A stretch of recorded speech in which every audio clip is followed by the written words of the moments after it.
Julien Mercier venait de terminer une retraite d'inspiration architecturale de 10 jours à Moï avec sa maîtresse, serrant un bouquet soigneusement composé de roses couleur champagne. Il gravit les marches de calcaire de son élégant townhouse de l'Upper East Side à Manhattan, portant encore une légère trace de décalage horaire et un sentiment de culpabilité superficielle, déjà soigneusement répété. Au moment où il poussa la lourde porte en acajou, ses excuses étaient prêtes. Ce serait le scénario habituel. Une urgence inévitable avec le nouveau gratte-ciel commercial de Chicago. Ses mains étaient liées. Il n'avait pas eu d'autre choix que de prolonger le voyage. Pourtant, ce qui l'accueillit ne fut ni le visage épuisé de son épouse en postpartum, ni les pleurs de son nouveau-né. Ce fut un silence absolu. Madame Gable, leur intendante de longue date, se trouvait dans le vestibule, en train de scotcher un carton rempli des derniers objets d'hiver. Lorsqu'elle le vit, ses yeux restèrent plats et sereins comme un lac gelé. Elle parla d'un calme exercé. M. Mercier. Vous êtes de retour. Madame Mercier est partie avec le bébé il y a 15 jours. Le cœur de Julien s'effondra comme s'il avait fait un pas dans le vide depuis un gratte-ciel. L'air disparut de ses poumons. Le doux parfum des roses qu'il tenait lui parut soudain absurdement ironique. Qu'avez-vous dit? Il pensa presque avoir mal entendu. Il fronça les sourcils, sa voix passant automatiquement au ton autoritaire et incontestable qu'il utilisait dans son cabinet d'architecture. Où est-elle partie? Chez ses parents. Dans le Connecticut? Madame Gable secoua doucement la tête en pliant le dernier chiffon en microfibre, le rangeant avec précision dans son chariot de ménage. Non. Monsieur. Madame Mercier a dit qu'elle avait trouvé un nouvel endroit. Elle m'a demandé de faire un grand nettoyage du townhouse et m'a informé qu'à partir d'aujourd'hui, mon emploi ici prenait fin. L'esprit de Julien se vida complètement. Callie, son épouse, la femme qui avait toujours été douce, soumise et apparemment dépendante de lui, était partie sans un mot pendant qu'il était en voyage d'affaires. Moins d'un mois après avoir accouché. C'était complètement contraire à son caractère. Cela sonnait comme une plaisanterie absurde. Il gravit en courant l'escalier monumental jusqu'à la suite parentale. Le grand dressing, auparavant débordant des robes de créateur de Callie, et sa coiffeuse, autrefois encombrée de soins de luxe, était totalement vide. Seuls ses propres costumes sur mesure et ses chemises parfaitement pressées y pendaient. Pathétique et solitaire, presque pour se moquer de son retour. Le doux parfum de lavande qui suivait toujours sa femme avait disparu, remplacé par l'odeur stérile et chimique de l'eau de Javel et du polish. Il se précipita dans le couloir jusqu'à la chambre du bébé. Le berceau artisanal en noyer sur mesure qu'il avait choisi avec fierté était vide. Le mobile, les stickers muraux, le seau à couches, les piles de lait infantile bio dans le coin, toute trace du bébé avait été chirurgicalement effacée. La pièce était si impeccable qu'on aurait dit qu'aucune vie nouvelle n'y avait jamais pénétré. Une panique inconnue s'empara de lui. Ce n'était pas une femme faisant une crise et rentrant chez sa mère. C'était une évacuation hautement calculée et préméditée. Il sortit son iPhone et composa le numéro de Callie. Le numéro que vous avez composé n'est pas attribué. Une fois, 2 fois, 3 fois. Même résultat. Frénétique, il chercha dans ses contacts et appela ses beaux-parents. Directement sur la messagerie. Exaspéré. Julien passa une main dans ses cheveux et lança violemment le bouquet de roses sur la console de l'entrée. Les pétales s'éparpillèrent sur le parquet en bois importé. Il se tourna vers Madame Gable, le ton dur. A-t-elle laissé un message? Une lettre? L'expression de Madame Gable resta impassible, comme celle d'une spectatrice distante. Madame Mercier a seulement dit que vous comprendriez à votre retour. Elle m'a aussi demandé de vous remettre ceci. Elle plongea la main dans la poche de son tablier.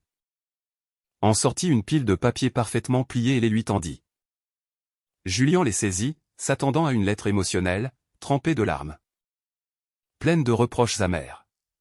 Mais en dépliant les pages, ses pupilles se contractèrent. Ce n'était pas une lettre.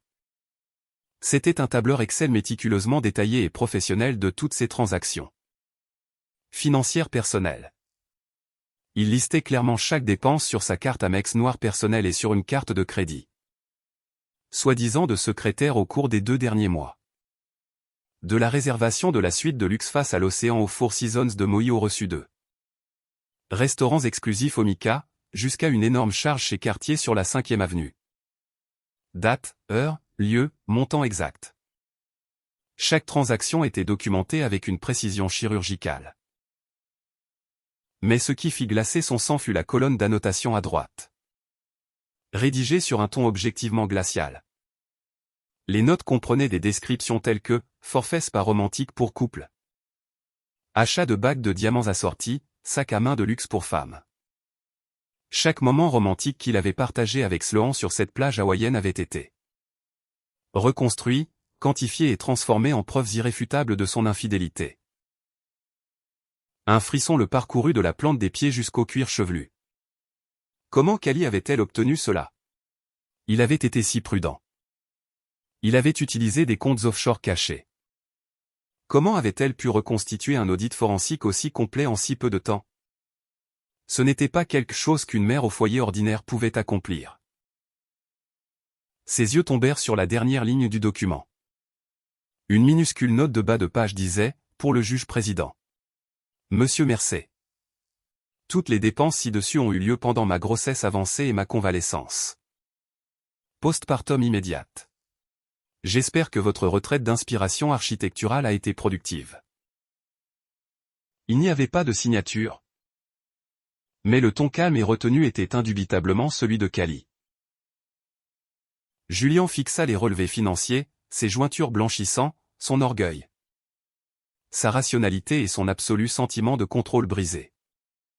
Il avait toujours pensé que Cali était le pari le plus sûr de sa vie. Une femme qui, quoi qu'il fasse en coulisses, pouvait être ramenée avec quelques mots doux et un bijou coûteux. Mais le document entre ses mains était précis et létal.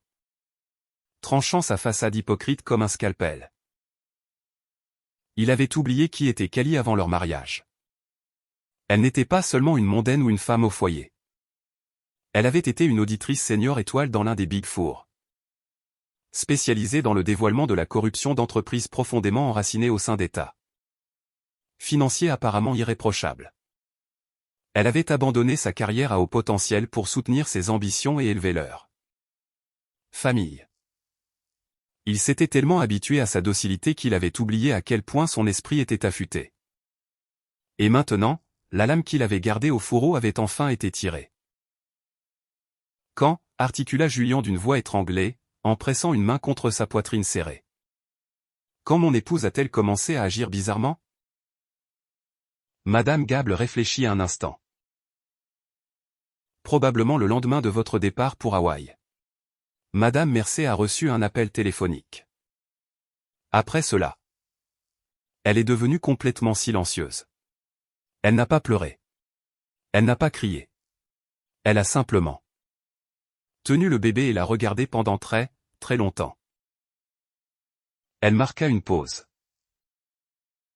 Puis elle a commencé à passer des appels. À une entreprise de déménagement et à un cabinet d'avocats. Un cabinet d'avocats. Le cœur de Julien manqua un battement. La gravité de la situation était bien pire qu'il ne l'avait imaginé.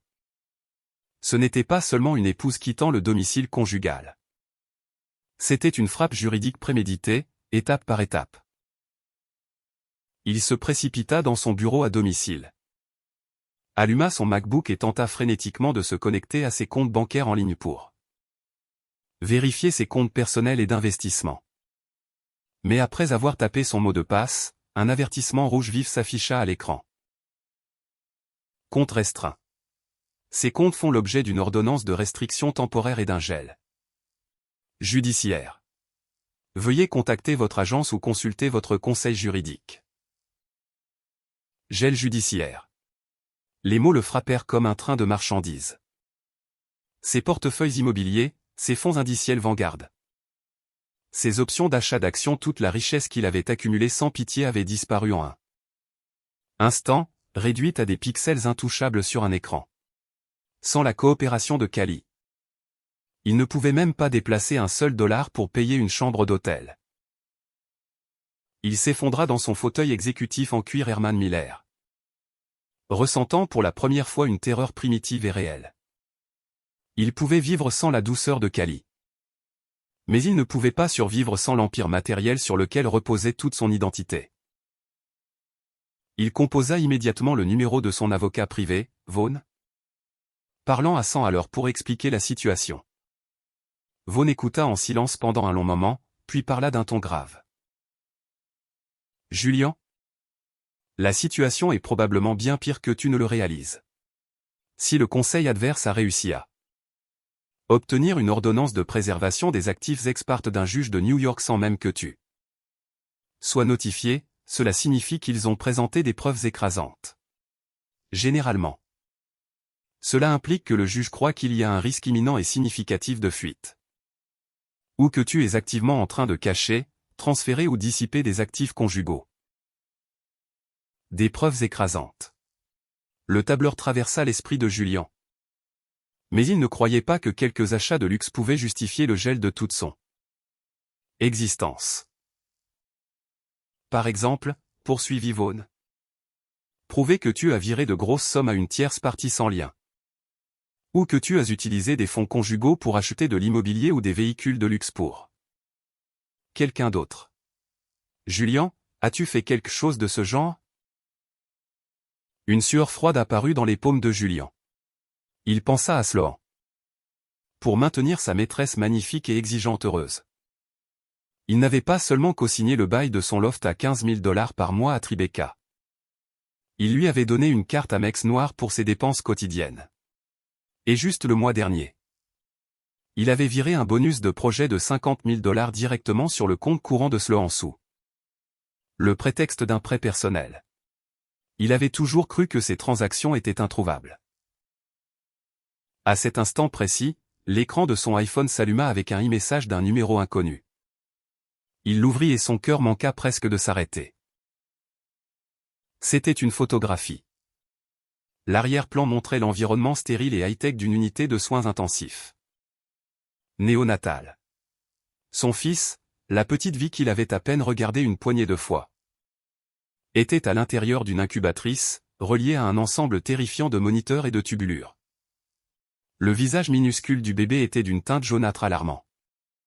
Sous l'image, une seule ligne de texte. Pendant que tu profitais du soleil sur la plage, ton fils se battait pour sa vie ici avec un ictère hémolytique aigu sévère. Le médecin traitant a dit, si je l'avais amené même une demi-journée plus tard, il aurait subi des dommages cérébraux irréversibles. À cet instant, toute sa colère, sa confusion et sa panique furent ensevelies sous une vague écrasante et étouffante de culpabilité. Avant son voyage, Madame Gable avait mentionné en passant que le bébé avait l'air un peu jaune.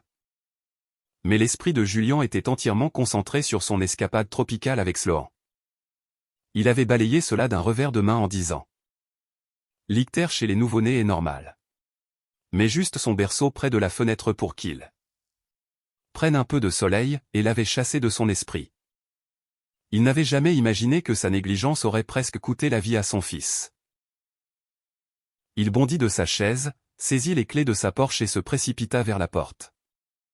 Il se moquait maintenant de l'argent ou du cabinet. Il voulait juste voir son fils.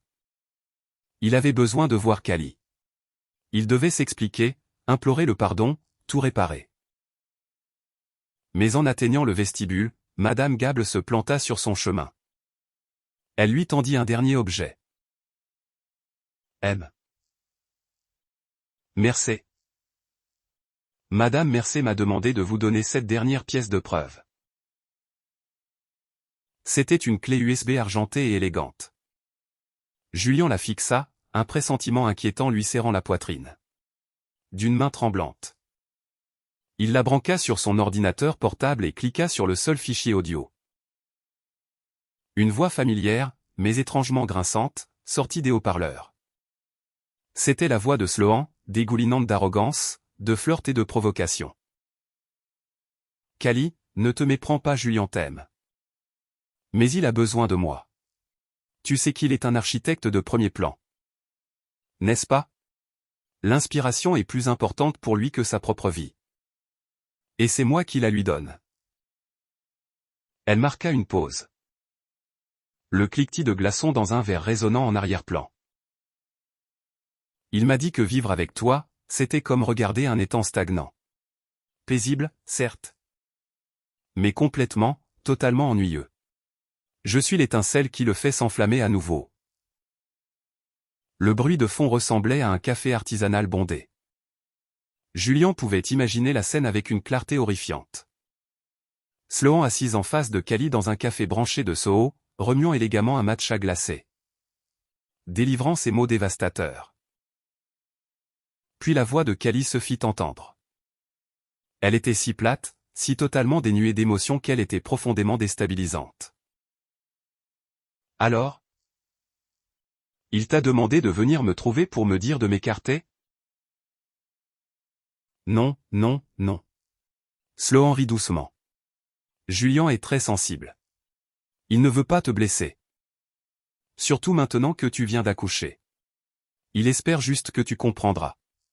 Tu sais comment sont les hommes puissants. Ils ont besoin de variété. Je ne vais pas détruire ta famille. Je veux juste sa compagnie de temps en temps. Comme ce petit voyage à Maui. Il a dit que c'était pour repérer un site pour un nouveau resort. Et tu l'as cru, n'est-ce pas? Son ton devint venimeux. Regarde-toi, coincé dans ce townhouse. Allaitant un bébé qui n'arrête pas de crier. Qu'est-ce que tu en tires? Juste son attention. Superficielle et de moins en moins de son temps.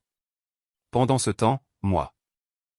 Je n'ai pas à lever le petit doigt et j'obtiens toute sa passion et son extrême générosité. La semaine dernière seulement. Il m'a viré 50 000 $. Il a dit que c'était juste de l'argent de poche. Cali, dis-moi. Selon toi, de qui se soucie-t-il vraiment? L'enregistrement s'interrompit brusquement. Julien resta figé comme si un éclair l'avait frappé à travers la colonne vertébrale. Les 50 000 $ qu'il avait virés à Sloan provenaient d'un dividende d'un des projets commerciaux de son cabinet. Il avait menti à Cali, lui disant que le client retardait la facture finale. Il pensait que c'était un mensonge blanc inoffensif. Il n'avait jamais imaginé que cela deviendrait le poignard que sa maîtresse planterait dans le cœur de sa femme.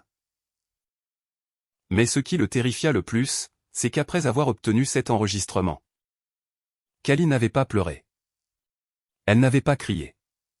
Elle ne l'avait pas confronté comme une femme normale l'aurait fait. Elle n'avait montré absolument aucun signe de détresse. Elle avait simplement rassemblé les preuves dans un silence total. Engagé les avocats de divorce les plus impitoyables de Manhattan, tout arrangé pour leur fils, puis, précisément au moment où il était le plus arrogant et insouciant, livré la frappe la plus dévastatrice et létale imaginable. À quel point connaissait-il vraiment cette femme? Sa froideur, sa rationalité et sa capacité d'endurance infinie étaient comme un immense filet d'acier qui s'était lentement resserré autour de son cou pendant qu'il était totalement inconscient. Incapable de supporter une seconde de plus, il sortit de la maison comme un fou. Sauta dans sa Porsche 911 et fonça vers l'adresse de l'hôpital qu'il avait rapidement déduite des logos sur la photo. Il brûla d'innombrables feux rouges. Il n'avait qu'une seule pensée qui résonnait dans son crâne. La trouver. Je dois la trouver. Une demi-heure plus tard, il fit irruption dans la salle d'attente de l'unité de soins intensifs néonatale du Presbyterian. À travers les épaisses baies vitrées d'observation, il la repéra immédiatement. Cali portait une chemise blanche boutonnée impeccable et un simple jean bleu. Son corps, encore en convalescence après l'accouchement, paraissait fragile.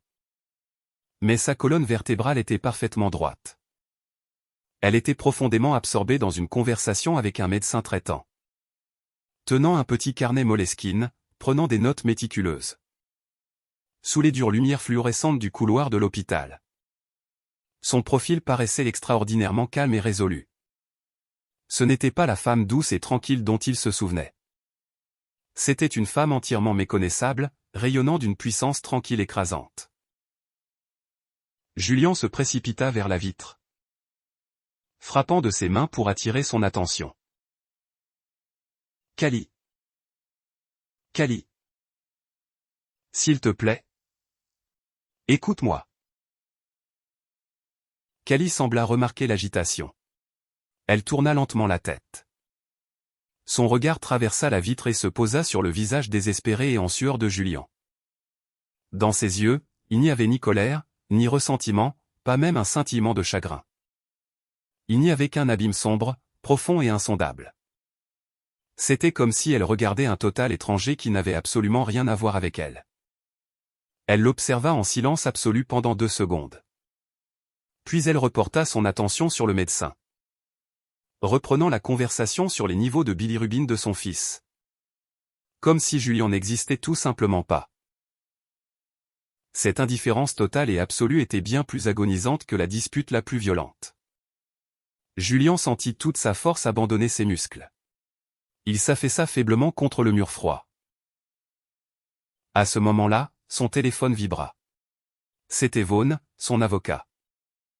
Son ton était imprégné d'une extrême urgence. Julian? C'est une catastrophe. Je viens de recevoir un dépôt supplémentaire du conseil adverse. Ton associé, Garrison vient de soumettre des preuves au tribunal au nom du cabinet d'architecture. Il porte officiellement plainte contre toi pour détournement de fonds d'entreprise et violation grave de son devoir fiduciaire. Détournement de fonds d'entreprise. L'esprit de Julian bourdonna, incapable de traiter la langue anglaise. Garrison et moi étions frères de fraternité à Cornell. Nous avons construit notre cabinet d'architecture de zéro dans un petit garage de Brooklyn. 15 ans de fraternité. Nous étions une famille. Comment Garrison pourrait-il m'accuser? C'est impossible. Julian halta. Garrison ne ferait jamais ça. Julian, ferme-la et écoute-moi. Vaughn claqua avec une sévérité qu'il n'avait jamais utilisée auparavant. Les preuves qu'ils ont soumises sont imparables. Elles incluent des relevés bancaires montrant que tu as falsifié des dépenses de projet et des contrats d'acquisition de fournisseurs pour siphonner le capital du cabinet Verté LLC personnel. Il prit une respiration lourde. La plus grosse transaction est les 50 000 $ que tu as récemment virés à une certaine mademoiselle Sloan Kensington. Le conseil adverse soutient que cet argent n'était pas un prélèvement d'actionnaires personnels, mais des fonds détournés du budget du projet de gratte-ciel de Chicago en cours. Julian se sentit plongé dans un bain de glace. Pour soutenir le style de vie insatiable de Sloan, il avait effectivement eu recours à des manœuvres comptables louches, utilisant son statut d'associé gérant pour truquer les livres sur quelques gros comptes.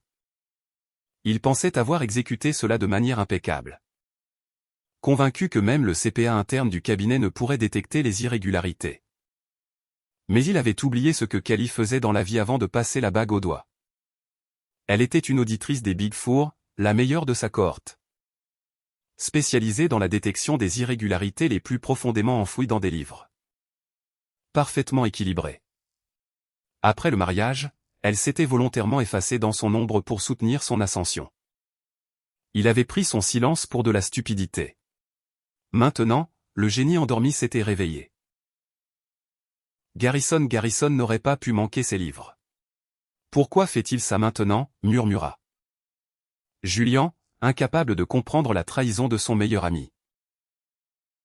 Julian, c'est exactement le point, répondit Vaughn, l'air totalement vaincu. Mon hypothèse. Ta femme est allée voir Garrison en premier. Elle lui a montré les preuves préliminaires de ton Détournement. En tant qu'associé. Si Garrison le savait et ne le signalait pas, ou pire, le couvrait activement. Il risquait la prison fédérale en tant que complice. Sans parler de la perte permanente de sa licence d'architecte. Confronté au choix de sauver le cabinet et son propre avenir ou de couler avec toi. Il n'avait pas d'autre alternative. Ta femme a exécuté un échec et mat parfait. Elle a éliminé ton dernier allié restant. Le téléphone glissa de la prise moite de Julian et se brisa sur le sol de l'hôpital. Il comprit enfin le plan maître de Cali. Elle ne voulait pas seulement un divorce. Elle ne voulait pas seulement la moitié des biens. Elle utilisait son expertise professionnelle pour exécuter une frappe juridique de terre brûlée. Précise contre lui. D'abord, elle avait utilisé les relevés de cartes de crédit et l'enregistrement audio pour prouver l'infidélité et la dissipation des actifs conjugaux, réussissant à geler sa richesse personnelle.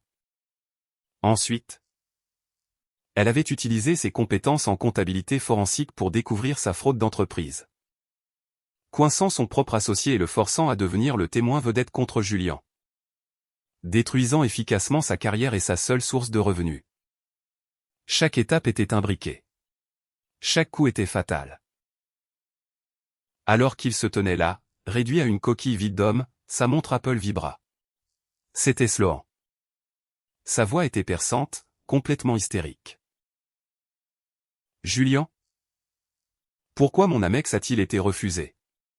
J'étais chez Louis Vuitton à Soho et la caissière a dit fond. Insuffisant devant tout le monde. Tu as une idée de à quel point c'était humiliant? Et ces 50 000 $ que tu m'as viré? Chase vient d'appeler. Ils ont dit que mon compte est gelé en attendant une enquête pour fraude. Qu'est-ce qui se passe, bordel? En écoutant ces plaintes stridentes, Julian ressentit pour la première fois une vague de nausée profonde. La voix qu'il avait autrefois trouvée enivrante et charmante sonnait maintenant fade, superficielle et parasitaire. Tous mes comptes ont été gelés par ordonnance du tribunal, répondit-il. La voix rauque d'épuisement. Il y eut quelques secondes de silence mort, suivi d'un cri encore plus aigu. Gelé? Alors mon loyer? Mon allocation du mois prochain? Julian? Tu n'as pas dit que tu étais cet architecte puissant et intouchable? Comment as-tu pu laisser ça arriver? Julian ne put former de mots. Je m'en fiche. C'est ton problème. Tu arranges ça tout de suite ou c'est fini entre nous. L'appel se coupa abruptement. Julian regarda son téléphone brisé sur le lino et laissa échapper un rire creux et amer. C'était son inspiration. Au moment où le robinet d'argent était fermé, la seule chose qui brûlait encore, c'était lui-même. Il releva la tête, fixant à nouveau à travers la vitre de l'unité néonatale. Cali avait fini de parler avec le médecin. Elle se tenait près de l'incubatrice, regardant leur fils avec une tendresse profonde et inconditionnelle. Sur son visage, il n'y avait aucune trace de triomphe vindicatif, aucune satisfaction suffisante. Juste un calme serein. Comme si elle avait simplement achevé une tâche administrative épuisante mais nécessaire. À ce moment-là, le téléphone de travail secondaire dans la poche de sa veste vibra. Il le sortit. C'était un nouvel email de l'avocat de Cali. Objet, projet d'accord de règlement dans l'affaire Mercé contre Mercé. Il l'ouvrit et balaya rapidement le contenu. Les termes étaient brutalement, sans excuse, draconiens. Cali accepterait de ne pas poursuivre d'autres dommages-intérêts civils pour la dissipation des actifs conjugaux et elle conseillerait à Garrison d'abandonner la demande de peine criminelle maximale concernant le détournement. En échange, Julian devait accepter un règlement de divorce ruineux. Il devait renoncer à 90% de tous les actifs conjugaux, y compris le townhouse de Manhattan et l'intégralité de son portefeuille d'investissement. Ses parts dans le cabinet d'architecture seraient entièrement transférées à Cali à une valuation nominale en restitution des fonds détournés. Les seules choses qu'il serait autorisé à conserver étaient sa voiture et un compte courant de base. En outre, il était légalement tenu de verser le maximum absolu de pension alimentaire pour enfants prévu par l'État jusqu'à ce que son fils ait 18 ans. Ce n'était pas un divorce. C'était une exécution financière. Au bas de l'email se trouvait une note personnelle relayée par son avocat. Monsieur Mercey, ma cliente souhaite clarifier qu'elle n'agit pas par vengeance, mais simplement pour récupérer ce qui lui appartient de droit, à elle et à son fils. Y compris tout ce que vous avez volé à cette famille et au cabinet qu'elle a aidé à construire. Vous avez 24 heures pour réfléchir. Si vous refusez, vous ferez face à 2 procès massifs et jusqu'à 10 ans de prison fédérale. Tic-tac. L'horloge analogique sur le mur de l'hôpital tic-taquait bruyamment, sonnant comme un compte à rebours de mort, martelant impitoyablement les nerfs déjà brisés de Julien. Il releva la tête, fixant désespérément la silhouette derrière la vitre. Il savait que ce n'était pas un bluff. Si Cali disait qu'elle l'enverrait en prison fédérale, elle le ferait sans perdre une seconde de sommeil. Juste à ce moment-là, les portes automatiques de l'unité néonatale s'ouvrirent avec un doux sifflement. Cali sortit lentement. Elle passa juste à côté de lui sans même un regard périphérique. Julien se précipita en avant et saisit son bras, sa voix se brisant dans un désespoir absolu. « Cali, s'il te plaît, je t'en supplie. Pouvons-nous juste parler? Pour le bien du bébé ?» Cali s'arrêta. Elle tourna lentement la tête et le regarda droit dans les yeux pour la toute première fois. Son regard était à zéro absolu. Elle articula chaque mot avec une clarté terrifiante. « Julien, quand tu sirotais des margaritas sur une plage avec une autre femme, ignorant complètement le fait que ton nouveau-né était gravement malade, tu as perdu de façon permanente le droit d'utiliser jamais le mot bébé en ma présence. » Sur ce, elle retira sans effort son bras de son emprise faible et continua de marcher dans le couloir, sans jamais regarder en arrière. Sa posture était inflexible, inébranlable. Chaque pas qu'elle faisait broyait les restes du cœur de Julien en poussière. Il la regarda disparaître au tournant. Ses jambes cédèrent enfin. Il glissa le long du mur et s'effondra sur le sol froid. À cet instant, il comprit que sa vie telle qu'il la connaissait était terminée. Il pensait juste perdre une épouse. Il réalisa maintenant qu'il avait perdu tout son univers. Et qu'il était le seul architecte de sa propre destruction. Assis paralysé sur le sol glacial de l'hôpital, il sentit chaque once de combativité quitter son corps. L'odeur d'antiseptique clinique lui brûlait les narines, le faisant gaguer. C'était une défaite totale et écrasante. Il n'avait même pas une seule voix pour se battre. Sa carrière, son empire financier, l'influence sociale qu'il pensait contrôler, tout vaporisé en une seule nuit. Et le cerveau derrière tout cela était l'épouse qu'il avait toujours considérée comme faible et dépendante. L'email sur son téléphone brillait comme la faux d'un faucheur. 24 heures. Il avait 24 heures pour décider s'il voulait passer le reste de sa vie entièrement ruiné ou brisé dans une prison fédérale. Il se força à se relever du sol, se déplaçant comme un cadavre animé, et sortit en titubant de l'hôpital. Il ne rentra pas chez lui. Ce townhouse stérile et vide l'étoufferait. Il ne pouvait pas aller au cabinet. Il n'avait pas le courage d'affronter Garrison ou le personnel de dessin qu'il avait autrefois admiré. Il conduisit sans but dans les rues de New York. Les néons de Times Square se reflétaient sur son visage pâle et sans vie. Il avait autrefois aimé cette ville. Ici, il s'était transformé d'un étudiant diplômé de Cornell sans le sou en un architecte d'élite célébré. Il avait cru autrefois posséder cette skyline. Maintenant, il comprenait qu'il n'était rien d'autre qu'un homme vaincu sur le point d'être balayé avec les ordures. Sans s'en rendre compte, il se retrouva garé devant l'immeuble de luxe de Sloan à Tribeca. Il ne savait pas pourquoi il était venu ici. Peut-être avait-il juste besoin de quelqu'un à qui parler. Peut-être cherchait-il désespérément une goutte de réconfort dans la passion toxique à laquelle il s'était accroché. Il prit l'ascenseur et ouvrit la porte avec sa clé de rechange. Ce qu'il trouva n'était pas Sloan l'attendant bras ouverts, mais un salon à moitié vide. Plusieurs énormes malles Rimowa étaient ouvertes sur le sol.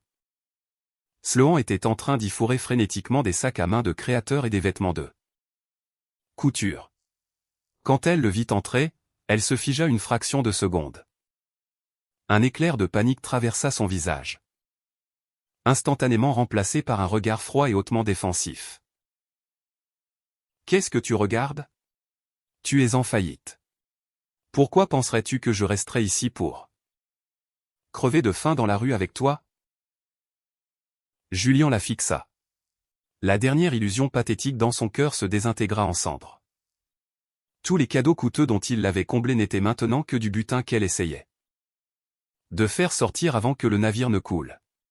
« Tu n'as pas dit que tu m'aimais pour ce que je suis et non pour mon argent, articula Théildune. Voix rauque, laissant échapper un rire sombre et amer. Sloan ne releva même pas les yeux en enfonçant un bracelet de tennis en diamant dans un étui de voyage en velours. Oui, je t'aimais, mais l'amour ne paie pas le loyer. Son ton dégoulinait de moquerie. Julian ? Ne sois pas naïf. Je suis une femme magnifique dans la fleur de l'âge. Pourquoi supporterais-je un homme d'âge moyen vieillissant avec un complexe de Dieu ? Je voulais une montée de standing. Tu ne peux plus me le fournir, alors c'est fini. Ces mots étaient des poignards empoisonnés frappant en plein centre de sa poitrine ruinée. Soudain, tout lui parut entièrement absurde. Pour ce parasite superficiel, il avait trahi une épouse brillante, abandonné son fils mourant et nucléarisé son propre héritage. Les 50 000 $ que je t'ai virés étaient de l'argent d'entreprise volé. C'est sale ? Déclara-t-il froidement. Si tu les dépenses, les fédéraux te considéreront comme complice de fraude d'entreprise. Les mains de Sloan s'arrêtèrent immédiatement. La couleur quitta son visage. Elle plongea rapidement dans son Hermès Birkin. En sortit une carte de débit de Chase et la lança durement sur le parquet à ses pieds. Voilà la carte. Le code ? C'est ton année de naissance. Je n'ai pas touché un seul centime de ce virement. Elle ne s'arrêta même pas pour avoir l'air nerveuse. Ne me contacte plus jamais. Elle ferma ses bagages avec une force agressive et les roula hors du loft, le laissant seul avec l'image fugace de son dos. Julian se tenait dans l'espace creux et résonnant. Il se pencha, ramassa la carte de débit et laissa échapper un rire sans son. C'était la passion bouleversante pour laquelle il avait tout sacrifié. Elle était arrivée vite, et elle était partie encore plus vite, ne laissant rien d'autre que des marques de brûlure.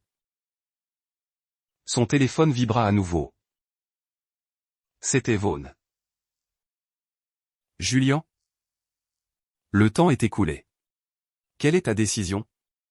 Si ça va jusqu'au procureur et qu'il dépose des accusations formelles, c'est fini. Julian prit une profonde respiration tremblante, rassemblant le dernier microscopique lambeau de sa dignité.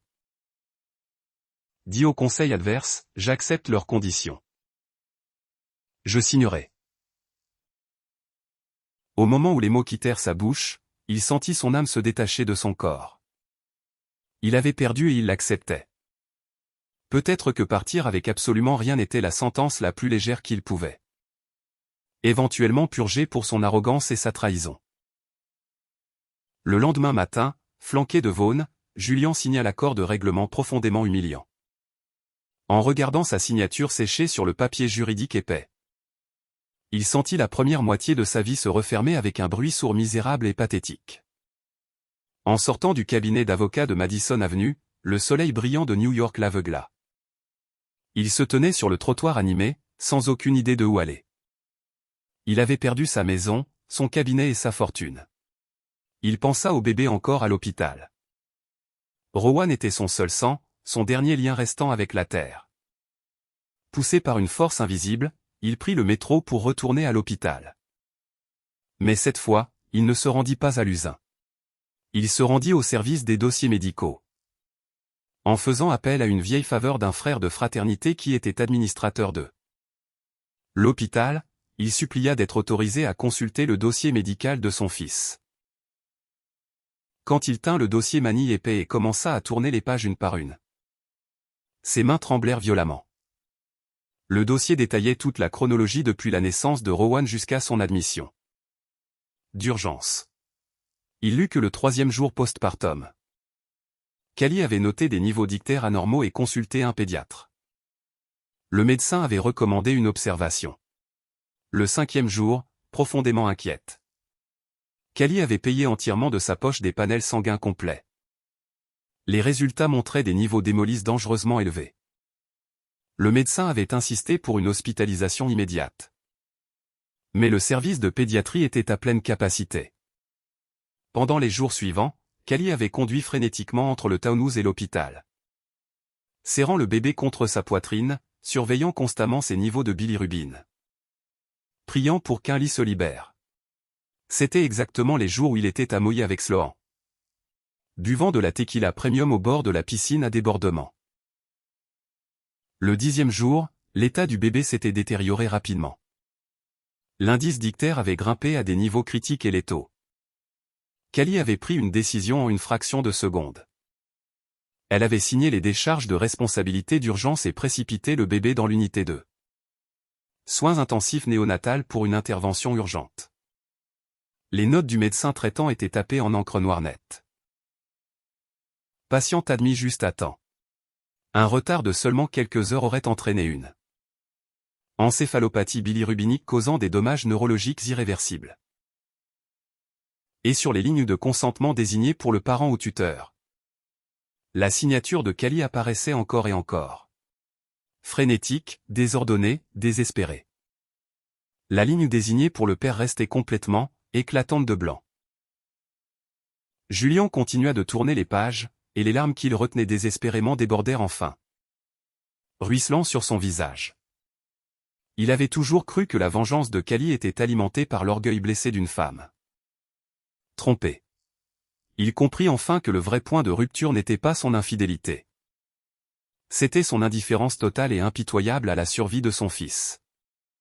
Pendant qu'elle sprintait seule dans les couloirs stériles de l'hôpital, serrant un bébé oscillant entre la vie et la mort, signant des formulaires qui décideraient s'il vivrait ou mourrait. Julien était à des milliers de kilomètres, dépensant des milliers de dollars pour conquérir une autre femme dans un lit. Cette agonie profonde, qui déchirait l'âme, était ce qui avait transformé le cœur de Callie en titane. Il sortit en titubant de la salle des dossiers, l'esprit en chaos. Et puis, au fond du couloir, il la vit. Callie tenait le bébé, qui venait clairement d'être sorti. Rowan était enveloppé dans une couverture tricotée douce, dormant paisiblement. Callie paraissait physiquement épuisée, mais son visage rayonnait d'une nouvelle paix inébranlable. Julien fit un pas instinctif en avant. Il voulait s'approcher d'eux. Il voulait regarder son fils. Il voulait lui dire qu'il était profondément, infiniment désolé. Mais juste à ce moment-là, un homme élégant et distingué s'approcha d'elle. Avec aisance, l'homme prit le bébé dans un bras et, de sa main libre, soutint doucement le bas du dos de Callie. Julien le reconnut instantanément. C'était le docteur Langdon Pierce. Un spécialiste pédiatrique hautement respecté et l'un des vieux amis de Callie Doyle. Langdon regarda le bébé avec une immense tendresse. Puis releva les yeux vers Callie et parla doucement. Callie. Le pire est passé. À partir de maintenant, je m'occupe de vous deux. Callie releva les yeux vers lui et sourit. C'était un sourire authentique, radieux. Profondément chaleureux que Julien ne lui avait pas vu diriger vers lui depuis des années. C'était un sourire plein de gratitude, de confiance profonde et de soulagement. Une sorte de sécurité que Julien n'avait jamais su fournir. Julien se figea sur place. Il se sentit comme le plus grand idiot de la planète. Il s'était convaincu que sa destruction était exclusivement l'œuvre de Callie. Une stratégie froide et brillante exécutée dans un total isolement. Mais maintenant, il vit le tableau entier. Il pensait que Cali avait mené une guerre complètement seule. Mais dans ses heures les plus sombres, quelqu'un s'était tenu juste à ses côtés. Quelqu'un qui lui avait offert une intervention médicale, un ancrage émotionnel et un port sûr. Une réalisation terrifiante fleurit dans sa poitrine. Et si cette contre-attaque légale et financière impeccable n'était pas entièrement l'idée de Cali? La pensée s'enroula autour de sa gorge comme du lierre toxique. Il resta paralysé. Regardant Cali et le docteur Pierce sortir ensemble de l'hôpital et monter dans un Range Rover noir en attente au bord du trottoir. Ils se déplaçaient avec l'harmonie sans effort d'une vraie famille. L'esprit de Julian s'emballa. Il se souvint de Langdon Pierce. À l'époque où Cali était en licence, Langdon avait clairement des sentiments pour elle. Mais Julian, avec son charme agressif et ses promesses de luxe manhattanien, l'avait enlevé.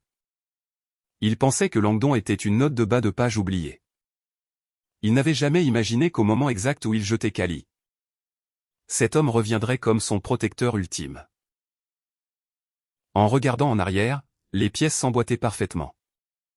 Comment Cali avait-elle détecté la sévérité de l'ictère si rapidement et exigé des soins d'urgence? Parce qu'un spécialiste de premier plan la guidait. Comment avait-elle trouvé la force émotionnelle d'exécuter une frappe juridique aussi impitoyable? Dans les jours suivant l'accouchement? Parce qu'elle n'était pas seule quand le sol s'était dérobé sous elle. Langdon était probablement celui qui l'avait mise en contact avec les avocats de divorce prédateurs de l'Apex. Un froid profond, glacial, traversa Julian. Il pensait que sa trahison était le catalyseur de la transformation de Cali. Il réalisa maintenant qu'il n'était que le déclencheur. Ce qui l'avait vraiment reconstruite. C'était le soutien solide et inflexible qu'il avait rattrapé quand elle était en chute libre. Sa punition, dès le début, avait été une exécution parfaitement coordonnée. Et il méritait chaque seconde. Il regarda le SUV noir se fondre dans le trafic de Manhattan. Il se sentit entièrement expulsé de la race humaine. Il avait perdu tout ce qu'il pensait être à lui, et Cali, après l'avoir écarté, avait clairement trouvé quelque chose de bien supérieur. Les années suivantes furent un purgatoire littéral pour Julian. Il déménagea du townhouse multimillionnaire de l'Upper East Side qui symbolisait son statut d'élite. Et loua un appartement étroit et bruyant en walk-up à Astoria, Queens, pour $1 200 par mois. Grâce à la forfaiture de ses parts et au retour des fonds volés, Garrison convainquit le conseil de ne pas porter d'accusation fédérale. Mais la réputation de Julian dans les cercles d'architecture d'élite de New York était irrémédiablement nucléarisée. Aucun cabinet respectable de la région triétatique ne le toucherait. Il dut vendre sa Porsche juste pour payer le loyer, survivant avec les maigres restes d'économie qu'il pouvait gratter. Il essaya de décrocher des missions de dessin en freelance. Mais les promoteurs fortunés qui autrefois lui baisaient l'anneau le blacklistèrent maintenant activement. Il était tombé du pantouse au trottoir, goûtant l'amère réalité de l'indifférence humaine. Sloan disparut dans les terres, s'accrochant probablement à un nouveau gestionnaire de hedge fund. Ses frères de fraternité cessèrent de répondre à ses textos. Il développa une insomnie chronique. Son cerveau jouait une bobine de souvenirs en boucle tortueuse sans fin.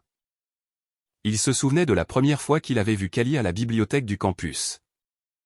Portant une simple blouse blanche, étudiant en silence. Il se souvenait de ses yeux remplis de larmes lorsqu'ils échangeaient leurs vœux. Il se souvenait d'elle lourdement enceinte, lui préparant des sandwichs au fromage grillé dans leur cuisine à 2 heures du matin pendant qu'il dessinait des plans. Ces moments, qu'il avait autrefois rejetés comme banals ou même étouffants, étaient maintenant des artefacts inestimables qu'il ne pourrait plus jamais toucher. Il comprit enfin que ce qu'il avait brûlé jusqu'au sol n'était pas un inconvénient trivial. C'était la chose la plus précieuse qu'il ait jamais possédée. Il commença à manquer son fils avec une douleur physique et rongeante. Cette petite vie qu'il avait à peine tenue. Selon le décret de divorce, l'État prélevait automatiquement le maximum de pension alimentaire sur son compte le premier de chaque mois. Mais il n'avait absolument aucune idée de comment allait le garçon. Grandissait-il correctement? Marchait-il? Souriait-il? Plusieurs fois. Il prit le train métro North jusqu'à la banlieue du Connecticut où vivaient les parents de Callie. Se tenant à des pâtés de maison sous la pluie glaciale. Espérant apercevoir ne serait-ce qu'un aperçu de son fils. Mais il n'y réussit jamais. Callie avait anticipé chacun de ses mouvements, gardant Rowan complètement protégé de sa toxicité. Jusqu'à un jour, 3 mois plus tard, il reçut un appel téléphonique inattendu. C'était Garrison. La voix de son ancien associé sonnait étrange, un mélange de profond inconfort et de pitié. « Julian ? Où es-tu ? On peut se voir ?» Julian hésita, mais accepta. Ils se retrouvèrent dans un dîner sordide du Queens. Garrison paraissait plus vieux, le stress évident dans ses tempes grisonnantes. Il se versa une tasse de café noir de dîner et resta silencieux pendant un long moment avant de parler. « Le cabinet est maintenant entièrement sous le contrôle de Callie, » dit Garrison tranquillement. Elle a fait venir une équipe de managers d'entreprise impitoyables, et honnêtement, il réalise un profit plus élevé que jamais lorsque nous le gérions. La main de Julian s'arrêta au-dessus de sa tasse. Il ne dit pas un mot. « Je sais que tu me hais. » Soupira Garrison lourdement. Mais quand elle a posé ses livres forensiques sur mon bureau, je n'avais pas le choix. Soit le cabinet coule et nous partageons une cellule dans une prison fédérale. Soit je te sacrifie pour sauver l'entreprise et les 40 employés dont les familles dépendent de nous.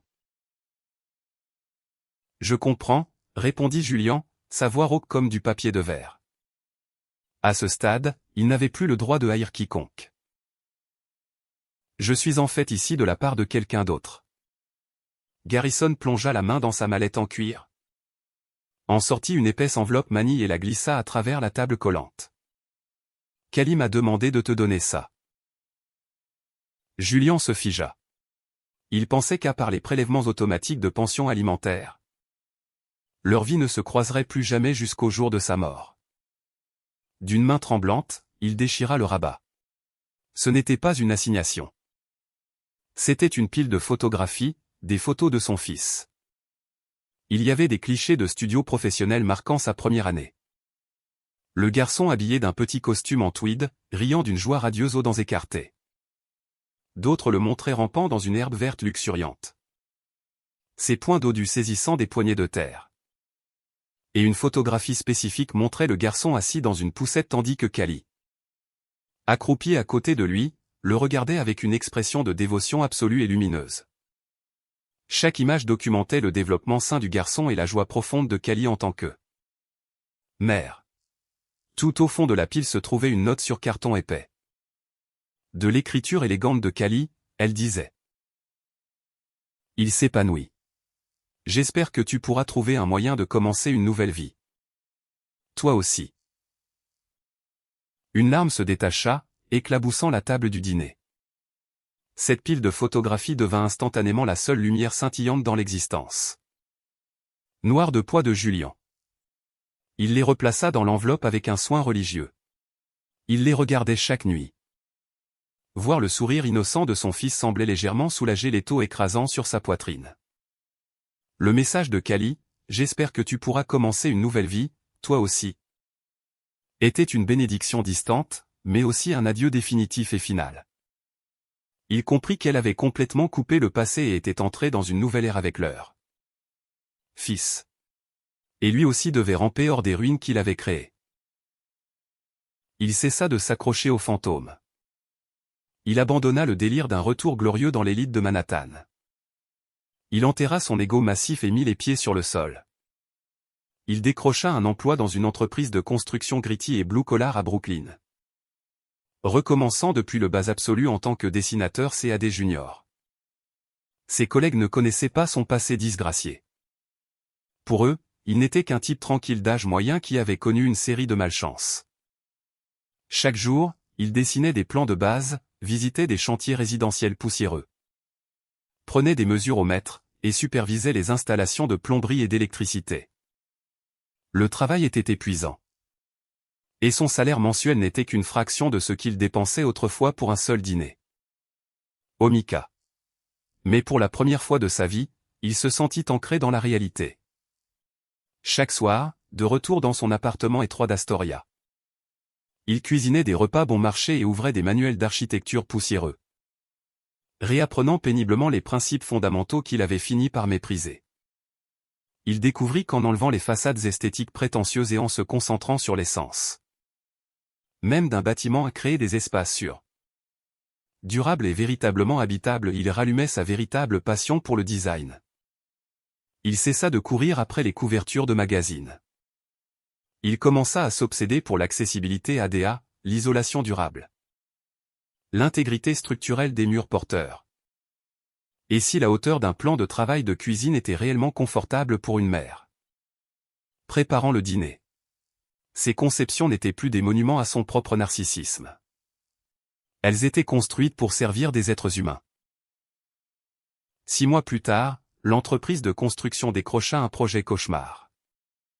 Un client fortuné avait acheté un brownstone historique de Brooklyn avec un plan d'étage catastrophiquement découpé, parsemé de murs de briques structurelles et d'un éclairage naturel abyssal. 3 différentes entreprises design build avaient échoué à proposer une rénovation viable.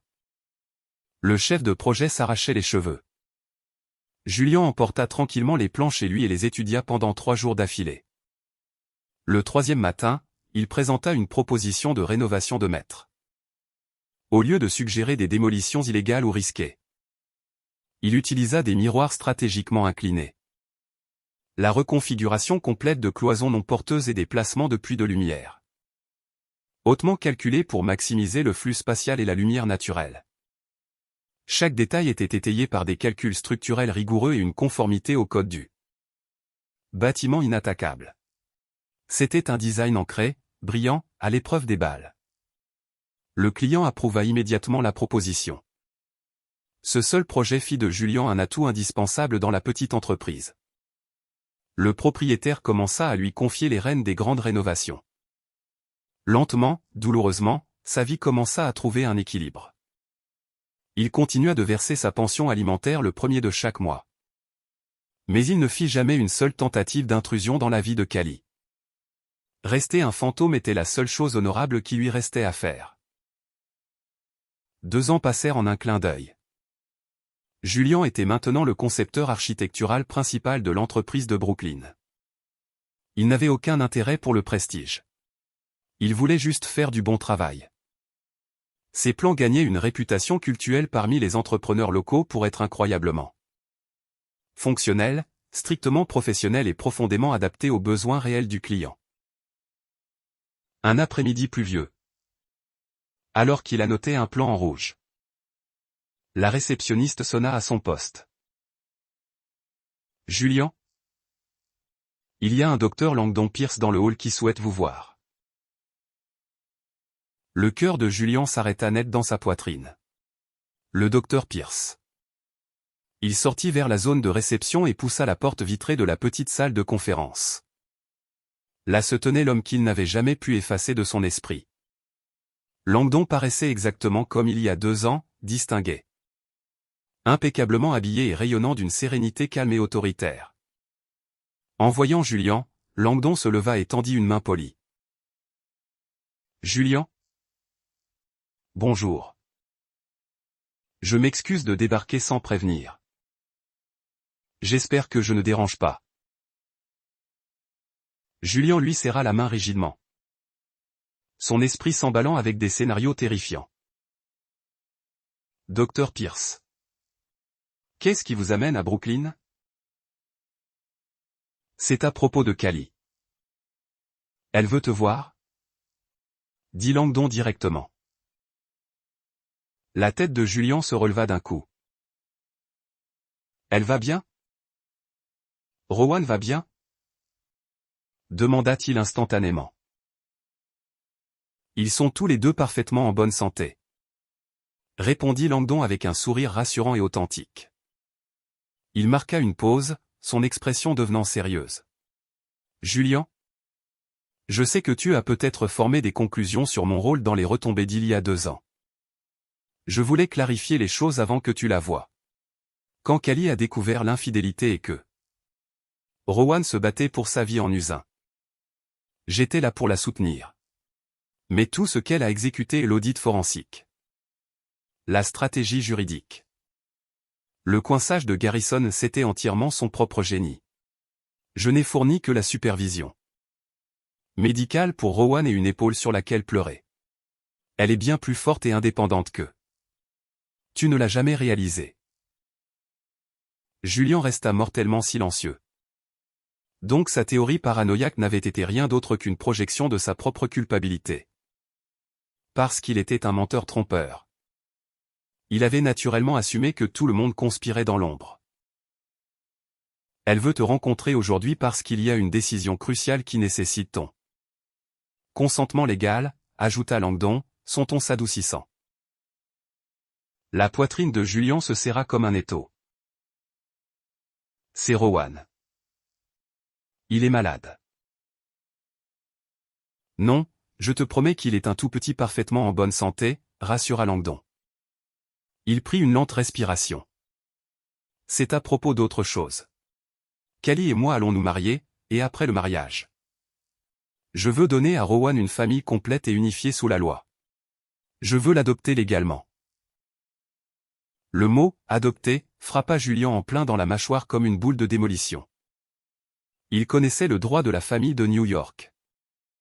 S'il consentait à une adoption par un beau-parent, ses propres droits parentaux seraient définitivement, irrévocablement résiliés. Aux yeux de la loi, il deviendrait un total étranger pour sa propre chair et son propre sang. Pour que l'adoption se déroule sans une longue bataille judiciaire, l'État exige la renonciation volontaire aux droits parentaux du père biologique. Continua Langdon doucement. Callie a déjà accepté. Nous avons besoin de ta signature. Langdon défit sa mallette en cuir et en sortit une épaisse pile de documents juridiques. Renonciation volontaire aux droits parentaux et consentement à l'adoption. Julian fixa la police noire audacieuse, ses mains tremblant violemment. Chaque instinct de son corps lui criait de refuser, de renverser la table. De crier que Rowan était son fils. Pourquoi devrait-il signer son propre enfant à un autre homme? Mais avec quelle autorité morale pouvait-il éventuellement s'objecter? Au cours des 2 dernières années, qui avait été là? Langdon. Langdon avait regardé Rowan faire ses premiers pas. Langdon avait entendu ses premiers mots. Quand Rowan avait eu de la fièvre à 3 heures du matin. C'était Langdon qui avait fait les 100 pas dans le salon en le tenant. Et qu'avait fait Julian, le père biologique, à part des virements bancaires automatisés? Qu'avait-il réellement contribué à la vie du garçon? Il n'avait même pas mérité le droit de le tenir. Langdon sembla sentir la guerre catastrophique qui faisait rage à l'intérieur de Julian. Il parla doucement, d'homme à homme. Julian, je sais à quel point cela semble cruel. Mais pense à Rowan. Il a plus de 2 ans maintenant.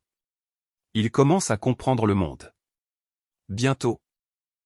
Il sera en prématernelle et il commencera à demander pourquoi les autres enfants ont leur papa. La maison et pourquoi le sien n'existe que comme un nom sur un papier. Langdon se pencha légèrement en avant. Je ne veux pas l'adopter pour te voler quelque chose. Je veux l'adopter pour lui donner une enfance libre de confusion. Libre du stigmate d'un foyer brisé. Il aura une mère qui adore le sol qu'il foule et un père qui le revendique entièrement comme le sien. Il grandira dans une maison débordante d'amour inconditionnel. Il prit une profonde respiration. Et nous ne lui mentirons pas. Quand il sera assez grand pour comprendre, il connaîtra la vérité. Il saura qu'il a un père biologique qu'il a assez aimé pour faire le sacrifice le plus agonisant qu'un homme puisse faire. Et quand ce jour viendra, s'il veut te trouver, nous ne l'en empêcherons pas. Les mots de Langdon étaient dénués d'ego. Il n'y avait ni arrogance, ni jubilation de vainqueur. Tout était entièrement centré sur le bien-être psychologique de l'enfant. Comparé à ce profond désintéressement, le désir de Julian de s'accrocher à son titre biologique semblait creux et narcissique. Il ferma les yeux. La douleur menaçait de fendre son crâne. Il savait que Langdon avait raison. Un foyer stable et aimant était le fondement de toute la vie d'un enfant. Julien ne pouvait plus le fournir. Quel droit avait-il de bloquer un autre homme de le faire? Il avait déjà détruit sa famille une fois. Il ne pouvait pas laisser son orgueil détruire aussi l'avenir de son fils. J'ai besoin de la voir, chuchota Julien, sa voix se brisant. J'ai besoin de l'entendre d'elle. Langdon hocha la tête en compréhension. Bien sûr. Elle t'attend au café de l'autre côté de la rue. Julien rajusta son col, prit une respiration tremblante et sortit du bureau. Chaque pas semblait marcher pieds nus sur du verre brisé. À l'intérieur du café rustique, Cali était assise à une table d'angle près de la fenêtre. 2 ans avaient passé, et pourtant elle paraissait exactement la même. Ses cheveux étaient coiffés en un bob professionnel net. Et elle portait un blazer parfaitement taillé. Elle rayonnait de l'aura intimidante d'une dirigeante hautement réussie. Pourtant, ses yeux restaient clairs et entièrement tranquilles. Quand elle le vit s'approcher, elle ne se leva pas. Elle indiqua simplement la chaise vide en face d'elle. « Comment vas-tu » Julien s'assit, ne sachant où mettre ses mains. « Je vais bien » répondit Cali d'un ton serein et égal. Comme si elle rattrapait une connaissance lointaine de l'université. Le cabinet s'agrandit. Rowan est magnifique et s'épanouit. Garrison a mentionné que tu fais d'excellent travail dans ta nouvelle entreprise. Je survive. Réussit Julien avec un sourire autodérisoire. Ça paie le loyer. Un silence lourd et bref s'installa sur la petite table. Langdon t'a tout expliqué? Demanda enfin Cali. Julien hocha la tête, incapable de détacher ses yeux de son visage. Est-ce vraiment ce que tu veux? Elle soutint son regard sans un millimètre d'hésitation. Julien, nous devons tous les deux regarder vers l'avant. J'ai enterré le passé il y a longtemps. Ma seule priorité sur cette terre est de fournir à Rowan le meilleur environnement absolu pour grandir. Elle marqua une pause. Langdon est incroyable avec lui, et Rowan l'adore. Quand ils sont ensemble, ils sont père et fils. Julien serra la mâchoire. Alors? Tu veux juste effacer complètement mon existence? Un minuscule éclat de reproche défensif s'infiltra dans sa voix. Cali secoua lentement la tête. Une émotion complexe vacilla dans ses yeux, une trace de pitié. Mais surtout une détermination impénétrable. Je ne t'efface pas, Julien. Je le protège. Son ton était de fer. Je refuse de le laisser grandir sous l'ombre d'une famille fracturée. Je ne le laisserai pas. Écoutez les chuchotements des autres parents au dépôt d'école privée. Je ne le laisserai pas. Regardez par la fenêtre en se demandant pourquoi son vrai père ne veut pas vivre avec nous. Elle se pencha légèrement. Julien, réponds-moi honnêtement. Au cours des 2 dernières années, à part les virements bancaires imposés par l'État, as-tu accompli un seul devoir en tant que père? Chaque mot était un clou enfoncé dans son sternum. Sais-tu quel est son animal en peluche préféré? Sais-tu quels aliments lui donnent une éruption? Sais-tu s'il tend la main gauche ou la droite quand il trébuche et tombe? Julien ne put répondre. Parce que c'était tout vrai. Lui donner une famille complète et intacte est la seule chose que je puisse faire pour sécuriser son avenir.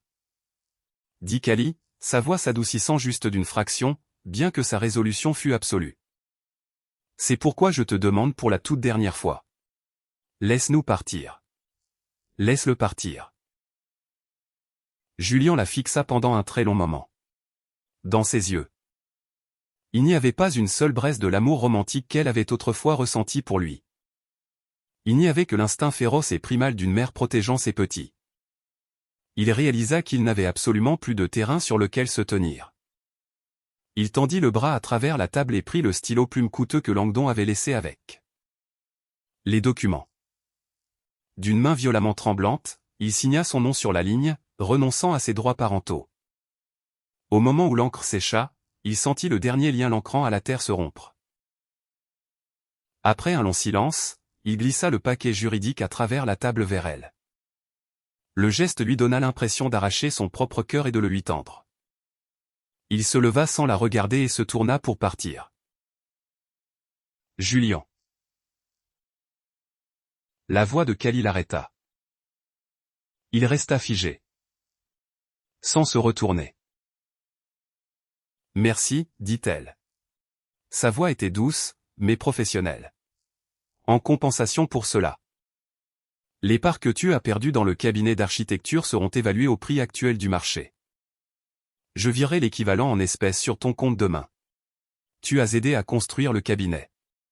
C'est ce qui t'est dû. La colonne vertébrale de Julian se raidit. Il laissa échapper un rire sombre et amer et secoua la tête. Fixant la porte du café, il murmura. Garde-le. Considère-le comme mon dernier cadeau à Rowan. Il poussa la lourde porte vitrée et sortit dans la lumière aveuglante de New York. Le soleil battait fort, mais il ne ressentait pas la chaleur. Il prit le métro pour retourner à son appartement d'Astoria. Verrouilla le peine dormant et ne sortit pas pendant 24 heures. Il ne pleura pas. Il ne se mit pas en colère. Il s'assit simplement sur le sol dans un silence absolu. Son esprit était un vaste vide résonnant.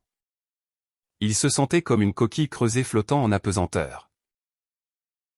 Tard dans l'après-midi suivant, son téléphone émit une notification de Chase Bank. Un virement absolument massif avait été crédité sur son compte. Julian sut instantanément que Cali avait complètement ignoré son refus et forcé l'argent du rachat. Sur lui de toute façon. Il fixa la chaîne absurde de 0 sur son écran fissuré et ne put s'empêcher d'apprécier l'ironie. Cosmique. Il avait passé toute la première moitié de sa vie à gratter sans pitié pour exactement ce genre de richesse. Et maintenant, après avoir sacrifié sa famille, son héritage et son propre fils pour l'obtenir, l'argent lui était déversé dans le giron comme un package de sévrance pour sa vie ruinée. Que diable était-il censé en faire? Acheter un autre townhouse à Manhattan?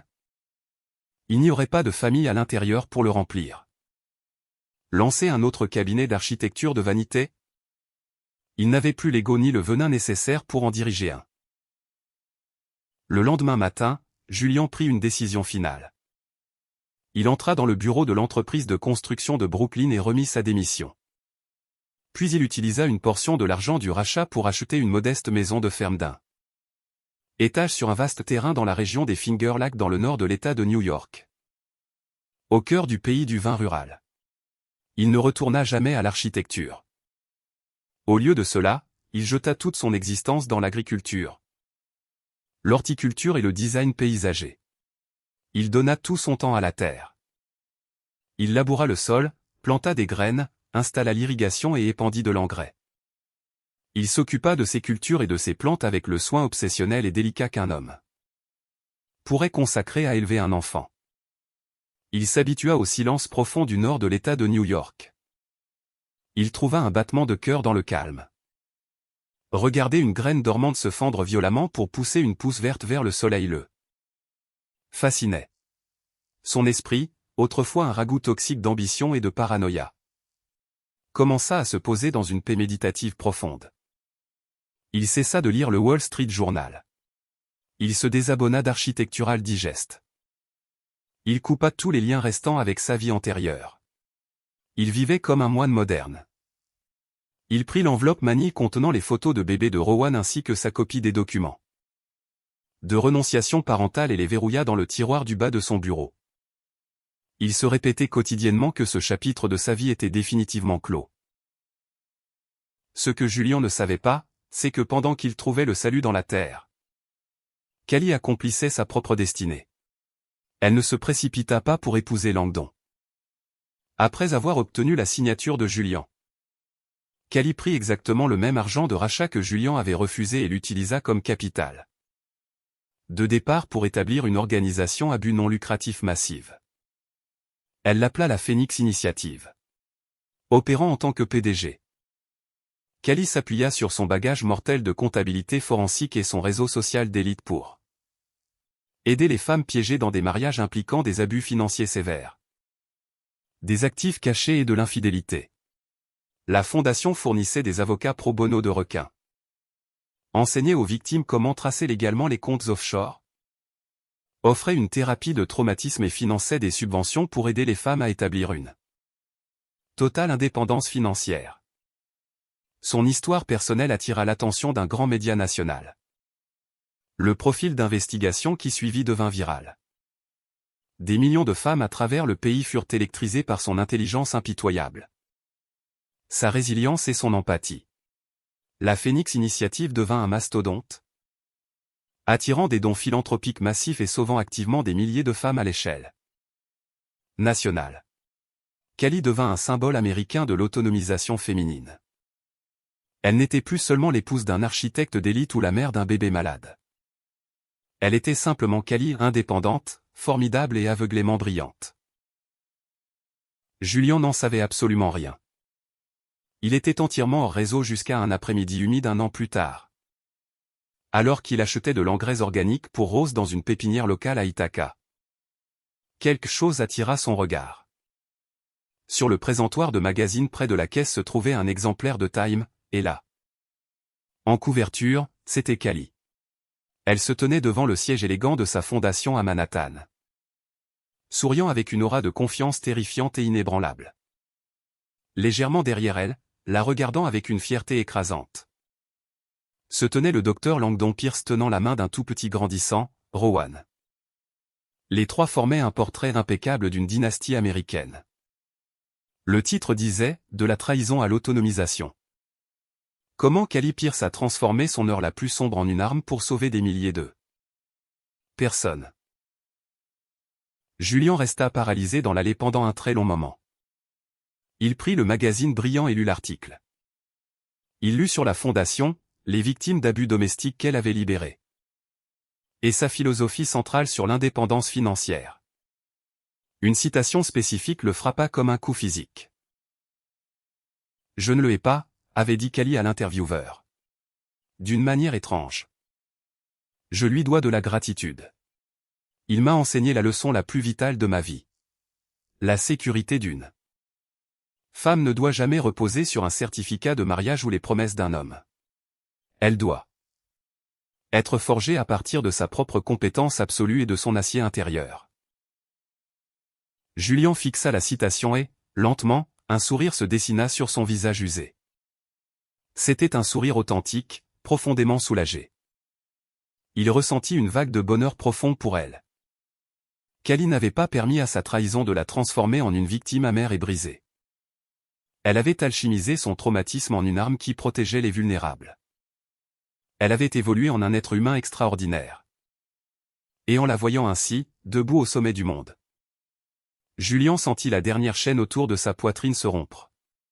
Il pouvait enfin lâcher prise. Lâcher prise est un concept poétique, mais la guérison réelle prend des années de labeur épuisant. Julian referma le magazine et le replaça sur le présentoir. Il ne l'acheta pas. Il n'avait plus besoin de regarder à travers la fenêtre de la vie des autres pour trouver un sens à la sienne. Il ramena son pick-up à sa maison de ferme. C'était un parfait après-midi de printemps dans le nord de l'État. Les rosiers grimpant sur son porche étaient en pleine floraison violente. Et les abeilles bourdonnaient paresseusement dans l'air chaud. Il attacha son tablier de travail en toile, saisit ses sécateurs et se mit au travail sur les ronces. Les années commencèrent à se fondre les unes dans les autres avec un rythme calme et régulier. Grâce à son entreprise d'aménagement paysager, il se lia d'amitié avec quelques agriculteurs locaux qui partageaient son respect pour la terre. Occasionnellement, il s'asseyait sur son porche, buvait de la bière domestique bon marché et se plaignait de l'acidité du sol ou des hivers imprévisibles de New York. Aucun d'eux ne savait qu'il avait autrefois été un prodige de la skyline de Manhattan. Pour eux, il n'était que Julian. Un type tranquille et fiable avec un talent monstrueux pour garder les roses hybrides en vie. Parfois, en plein hiver, quand l'insomnie revenait, Il ouvrait le tiroir du bas et regardait les photos de bébé. Son fils grandissait quelque part là-bas. Dans son esprit, Rowan n'était plus un tout petit. Son visage s'affinait, son corps s'étirait. Julian s'asseyait près du feu et se demandait si le garçon jouait au baseball de ligue mineure ou au lacrosse. S'il peinait en algèbre. S'il avait l'esprit terrifiant et affûté de sa mère. Mais il n'engagea jamais une seule fois un détective privé ni n'essaya de le chercher sur les réseaux sociaux. Il savait qu'il avait renoncé à ce droit. Ce désir silencieux et douloureux était sa pénitence et le seul lien restant avec l'amour qu'il avait jeté. 10 ans passèrent. Julian avait maintenant 50 ans. Une décennie de travail physique intense et de soleil rude du nord de l'État avait creusé de profondes lignes sur son visage. Et ses cheveux avaient pris un blanc argenté frappant, mais ses yeux étaient clairs, brillants et complètement en paix. Son entreprise d'aménagement paysager boutique était devenue très recherchée par les propriétaires de domaines fortunés près du lac Sénéca. Ses roses hybrides personnalisées gagnaient régulièrement des rubans dans les foires agricoles régionales. Il ne sortit jamais. Il ne se remaria jamais. Il menait une existence calme et solitaire, entièrement content de la compagnie de ses cultures et du tournant des saisons. C'était un mardi après-midi au hasard fin septembre. Julian était dans son jardin avant, agenouillé dans la terre, ajustant la ligne d'irrigation goutte à goutte pour un massif d'hortensias nouvellement planté. Soudain, la cloche de fer rouillée au bout de son allée sonna. Il releva la tête, essuyant un avant-bras sur son front en sueur. Il recevait rarement des clients non annoncés qui venaient aussi loin dans la campagne. Il essuya ses mains croupies de terre sur son jean en dénime brut et marcha lentement le long de l'allée de gravier. En atteignant le portail en bois, il s'arrêta net. De l'autre côté de la clôture se tenait un garçon d'environ 12 ou 13 ans. Il portait un polo impeccable, un pantalon kaki immaculé et un sac à dos en toile passé sur une épaule. Sa structure faciale était indubitable. Il était le portrait craché de Julian, mais son aura était entièrement différente. Les yeux du garçon étaient brillants, stables, et reflétaient la confiance profonde et inébranlable d'un enfant qui avait grandi dans un foyer débordant de sécurité et d'amour absolu. Julian sut exactement qui il était, même s'il ne l'avait pas vu depuis qu'il était un nourrisson sur une photographie. Son cœur se mit à marteler contre ses côtes comme un oiseau prisonnier. Ses mains calleuses saisirent le haut du rail de la clôture en bois si fort que ses jointures blanchirent. « Excusez-moi, êtes-vous monsieur Julian Mercé ?» demanda le garçon. Sa voix était polie, articulée, bien que traversée d'un léger tremblement nerveux. Julian ouvrit la bouche, mais sa gorge se serra complètement. Aucun son n'en sortit. Il ne put que réussir un hochement de tête raide et saccadé. « Mon nom est Rowan Pierce », dit le garçon, se tenant un peu plus droit. Enfin, légalement, c'est Rowan Pierce. Mais je sais que je suis né Rowan Mercé. Il regarda Julian directement dans les yeux, son expression frappante d'ouverture. Ma mère est Cali. Une chaleur aveuglante et intense inonda les yeux de Julian. 1000 mots s'empilèrent dans sa gorge, mais il resta paralysé. Puis-je entrer et m'asseoir une minute, demanda Rowan, faisant un geste vers les jardins vastes et sauvagement colorés derrière Julian. Oui, bien sûr. Entre, s'il te plaît, articula Julian d'une voix étouffée, déverrouillant le portail et reculant. Rowan entra dans le jardin, ses yeux s'écarquillant en découvrant le paysage méticuleusement soigné. Il s'arrêta devant un immense rosier grimpant, éclatant de fleurs pourpre velours profond. Ouah! Ils sont incroyables. Ce sont des Rhapsody in Blue? Mon père dit qu'ils sont notoirement difficiles à garder en vie dans ce climat. Julian cligna des yeux de choc, essuyant une main sur ses yeux mouillés. Tu t'y connais en rose? Mon père est obsédé par le jardinage. Rowan sourit chaleureusement. Je l'aide à construire les plates-bandes surélevées le week-end. Mon père. Le père auquel il se référait était bien sûr le docteur Langdon Pierce. Une brève et vive pointe de chagrin perça la poitrine de Julian. Mais elle se dissolut instantanément dans une vague écrasante de gratitude profonde.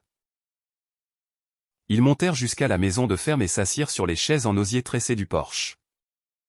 Enveloppant. Julian versa au garçon un verre de thé glacé maison depuis une carafe en verre.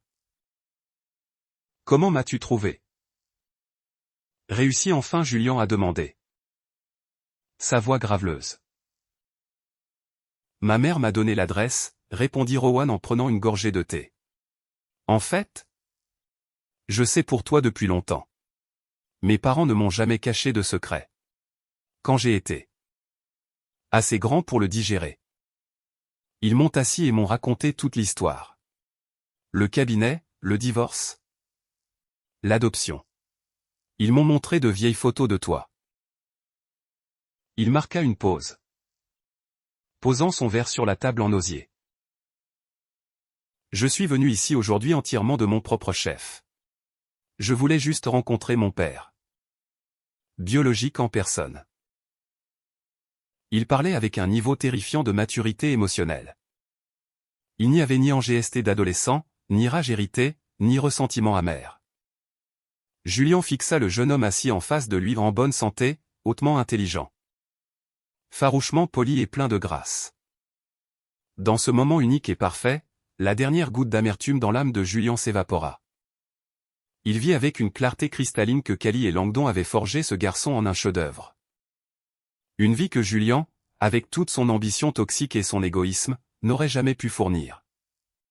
Signer ses papiers de renonciation 10 ans plus tôt dans ce café de Brooklyn avait été la plus grande chose qu'il ait jamais faite de sa vie. « Me hais-tu » demanda Julian. Sa voix à peine un murmure. Rowan secoua lentement la tête. « Maman m'a expliqué que les relations d'adultes sont incroyablement compliquées. Que les gens ne sont pas juste des héros ou des vilains. Elle a dit que tu as fait une erreur. Catastrophique, mais que les gens ont le droit d'échouer. Ce qui compte, c'est ce que tu fais après que la maison a brûlé. » Rowan le regarda avec les yeux perçants et sereins de Callie. « Elle m'a dit de ne jamais laisser le ressentiment dicter ma vie. » Il plongea la main dans son sac à dos. « Elle m'a demandé de te transmettre un message. Elle a dit qu'elle espère que tu vas bien et que savoir que tu as trouvé un peu de paix ici la rend réellement heureuse. » Julian ne put plus retenir. Le barrage céda. De lourdes larmes silencieuses débordèrent de ses paupières inférieures et cascadent sur ses joues. Usées, traçant des sillons dans la terre et les rides profondes. Pendant 10 ans, Callie avait gardé un œil sur lui. Pas pour se moquer, pas pour le voir souffrir, mais simplement pour prier que l'homme qu'elle avait autrefois aimé finisse par trouver son chemin. Hors de l'obscurité. Elle n'avait pas voulu le détruire. Elle avait juste voulu qu'il guérisse. « articula Julian, se couvrant la bouche d'une main tremblante. Il voulait dire « je suis désolé », mais il savait que le mot était pathétiquement insuffisant. Rowan dézippa la poche avant de son sac à dos et en sortit une petite boîte en velours fané. Il tendit le bras à travers la table et la plaça dans les mains de Julian. « Maman a dit que j'étais censé te donner ça. Elle a dit que c'est quelque chose que tu as laissé derrière toi il y a longtemps. » D'une main tremblante, Julian ouvrit le couvercle. Reposant sur le coussin de velours se trouvait une montre Omega Seamaster vintage.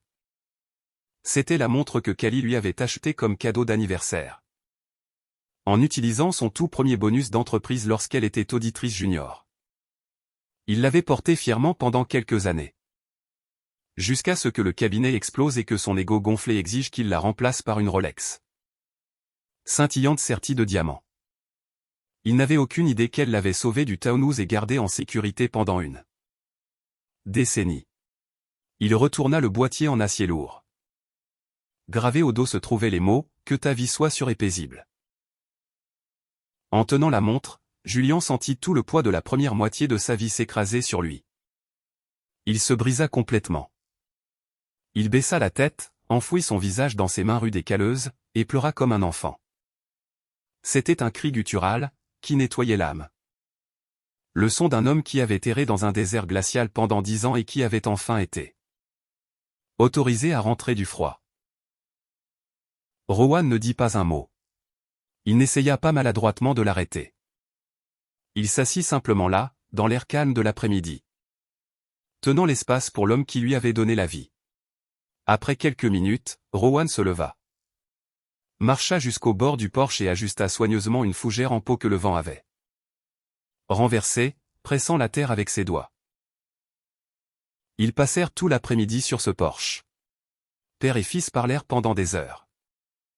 Ils parlèrent des niveaux de pH du sol, des hivers agressifs de New York, de l'équipe de débat de lycée de Rowan et de son rêve d'étudier le droit de l'environnement. Julian mit sa vie à nu. Il partagea les leçons brutales qu'il avait apprises sur l'arrogance, la cupidité et l'ego, espérant que ces échecs puissent servir de garde-fou pour l'avenir de Rowan.